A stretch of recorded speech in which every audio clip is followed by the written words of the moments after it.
Good morning. How the devil are you doing this fine day? Me? Well, I'm delighted it's Friday, but mainly because we have an absolutely terrific show for you today. And as it's Friday, I've also set aside some time at the end of the show for our after show Big Brew after party. So keep an eye on the chat. If you've got something to say, you will have an opportunity to actually join me on the show live and broadcast to the watching millions, maybe. So let's roll that intro and get this show on the road.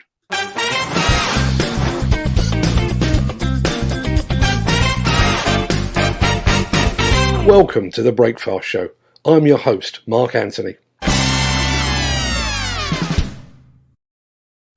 It's Friday, the 15th of October, and as that remarkably persistent guy just said, welcome to the Breakfast Show. I am your host, Mark Anthony. In today's show, our survey into the experience required to become a demolition supervisor is closed, and we have the results for you. Deploying a demolition monster. MST has invested, and you call that an excavator? This is an excavator. We'll get to all of that in just a second. And if you have the time, please stick around after the main part of the show for our Big Brew after party. In fact, if you ever take a look in the chat right about now, I should be able to share the link which will allow you to actually join me on the show. But before we get to all of that, let's see who among the rich and the shameless will be celebrating a birthday on this day of days. Happy birthday!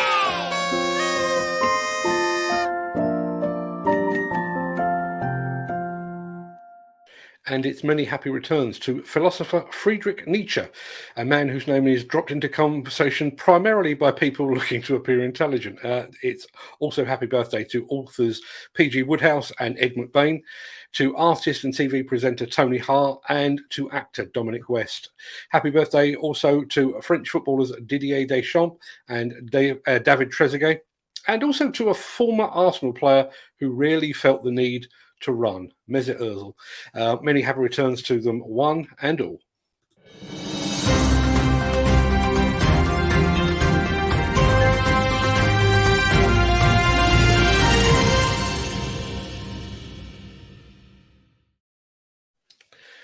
Let me take you back. 2 weeks ago, a 50-year industry veteran posted on LinkedIn details of a discussion he'd had with a young person. That young person said he was considering sitting the course to acquire a demolition supervisor's card. This didn't sit well with our industry veteran, who took to social media to ask how such a thing could even be considered. And it snowballed from there. First, there were stories of individuals that had actually gained their supervisor card within 3, and in one case, 1 year. Then came the criticisms of training providers for allowing this to happen despite the rules dictating a minimum of 5 years' experience. We heard accusations of training providers putting cash before caution. And I got dragged into this whole mess when someone suggested that I might ask these questions of the powers that be at the National Demolition Training Group. I duly threw open the doors and issued an open invitation. That invitation was greeted by an entirely predictable radio silence. So rather than becoming embroiled in all of this any further, I decided to create a simple online poll to gauge the feelings of the people that actually matter. Not the suits and not the commercially driven training providers, but the actual demolition men and women. That poll contained just a single question with 4 possible answers. The question was, how much demolition experience should be required before someone is considered qualified to apply for a demolition supervisor competence card? Respondents were asked to choose between 1 year, 3 years, 5 years minimum, and it depends upon the individual applicant. And I'll tell you what the industry thought right after this.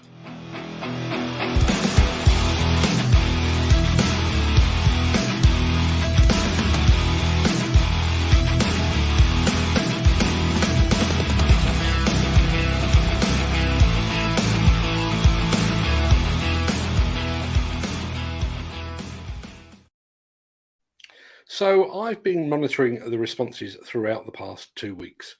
To begin with, it looked like a unanimous vote for the current status quo. Almost all the initial respondents said that a minimum of 5 years was the correct amount of experience required before someone should be considered for a demolition supervisor card. And then something changed. One person, quite possibly the person that had actually earned his card with just a single year's industry experience, voted for, no surprise, a 1 year. But then there was suddenly a deluge of votes for it depends upon the individual applicant. Well, when the survey closed just before I came on here, the final scores were as follows. In fourth place, with just a single vote, was 1 year. In third place, with 3.9% of the vote, was 3 years. In second place, with 46.1% of the vote, was a minimum of 5 years. And in first place, with 49.5%, just under half the votes, was it depends upon the individual applicant. So that's what the hundreds of respondents think, but it doesn't really matter. It will not change the fact that at least one person has gained their supervisor card with just a single year of experience and is now working with a big name contractor. He may be exceptional, of course. There have been instances of 11 and 12-year-old children earning a place at Oxford and Cambridge universities. Maybe this guy genuinely is a demolition prodigy. The survey also doesn't answer the more pressing question. If the rules state a minimum of 5 years experience, how did one person slip through the net with just 1 year? As an aside, we also heard claims from others that said they had just 2 or 3 years experience before attaining their card. It doesn't address the accusations of cash before competence that were levelled at the training providers. It doesn't address the initial question of whether a person with limited experience would have the requisite knowledge required to keep themselves and others safe. Nor does it address how fellow workers would respond to being told what to do by someone with significantly less experience. And I guess it also doesn't address why the NDTG failed to engage on this subject. But to be honest, that was never really a question. And maybe that is telling in itself. Axoft and Svantec are your high-end partners for noise, vibration, dust and air quality systems, sensors and software. To find out more, visit axoft.co.uk or call 01234 639 550. So, a few months ago, we reported on the fact that German demolition contractor Hagedorn had taken delivery of a Demolition Monster, the KMC 1600S. That machine is, in fact, an Hitachi EX1200 that's been modified by Kiesel, Germany's answer to Kokurik. And we now have some exclusive footage of that machine. Get ready, because this one is a beast.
That machine weighs in at 250 tons and it has a reach of 60 meters. That doesn't mark it as the industry's biggest, but I think you'll agree that is one hell of a machine. The Miller GT series heralds a new era of unrivaled power and cutting-edge intelligent coupler technology, increasing job site safety, machine versatility, and productivity. It's the added versatility that you need at the value you can afford. To find out more, visit millergroundbreaking.com.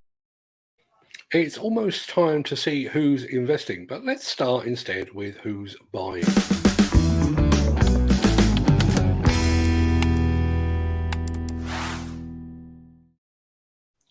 Now, somewhat annoyingly, one of the graphics has just gone completely squiffy, so I'll have to drop that in afterwards. But Case Construction Equipment dealer Robert Coates Plant Sales Limited has sold a Case CX245 DSR excavator to customer Moores Metals, and that should be on the screen right now, but it isn't. No idea why. Robert Coates and his team recommended a Case CX245 DSR excavator partnered with a PowerHand VRS200 recycling system.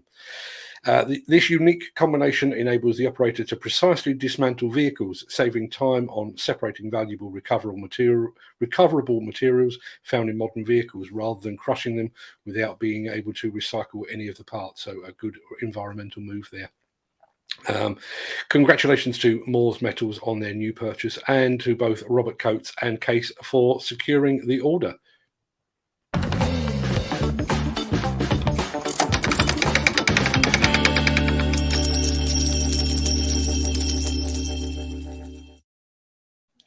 Our friends up at MST are investing for the future while simultaneously addressing the challenges of the present. The company has extended the stockholding facilities at its headquarters in Berkeley, County Durham. The facility has been extended with a further 25,000 square feet of... Let me try that again. The facility has been extended with a further 25,000 square feet of stockholding that has been added to the site's already sizable 100,000 square feet. Extending our stockholding in this way allows us to bring in and store significantly higher levels of stock, explains MD Rory Whitehall. We are now in a stronger position to mitigate some of the external challenges that the country, indeed many parts of Europe, have faced over recent months. A huge breakfast show. Congratulations to the team at MST. That's a fantastic bit of investment.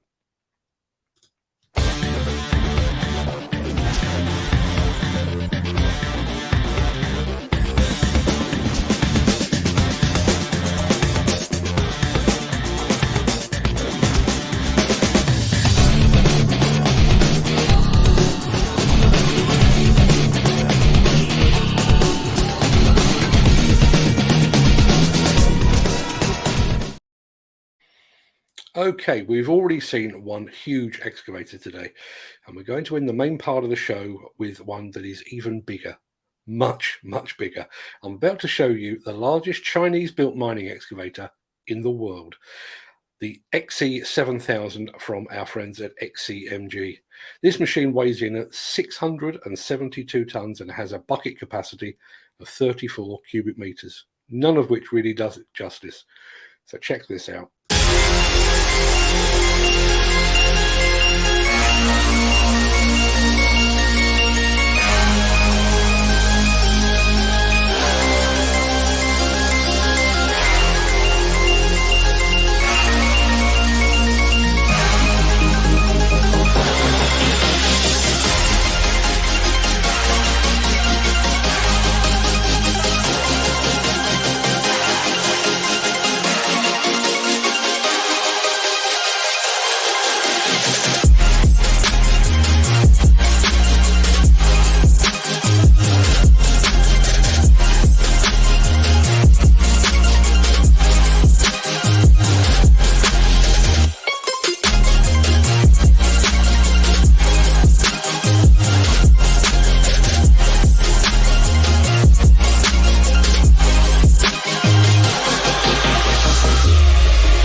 What an absolute monster. Sorry to interrupt the guy with the funny glasses, but if you're enjoying this video, please hit the like button as it helps our channel.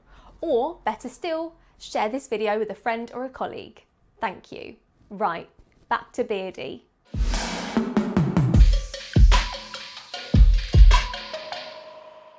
Now, I told you a day or two ago that the incomparable Construction Collective is assembling once again for a massive Halloween-themed live show on the evening of the 28th of October. Well, you don't actually have to wait that long to hear the collective in full effect. One of the collective's founder members, Peter Haddock, has marked his 50th podcast episode by bringing the three founder members together with Louise Carney, who just about everybody in the industry either knows or certainly should know. The podcast went live this morning, and you can find it on Peter's LinkedIn profile. You can also find it on Apple iTunes and various other platforms as well, but you can also find it on YouTube. But to save you hunting around, I've added a direct link to the podcast in the chat, so go and check that out. And speaking of chat, you can also find a link in there that will allow you to join me in the Big Brew after party, should you so desire. All you need is a PC with a functioning webcam and a microphone, or a mobile device, or even a tablet computer, and you can hop onto the show. Now, obviously, I won't be here tomorrow morning, but rest assured, our omnibus show, The Weekend Wrap, will drop at some ungodly hour in the morning to see you through the weekend. And obviously, I'll be back here on Monday morning, same time, same place, for more of this stuff and nonsense as we close in on our 200th episode. But until then, stay safe, look after yourself, your family, your friends, and your colleagues. And I will see you in the chat immediately after this.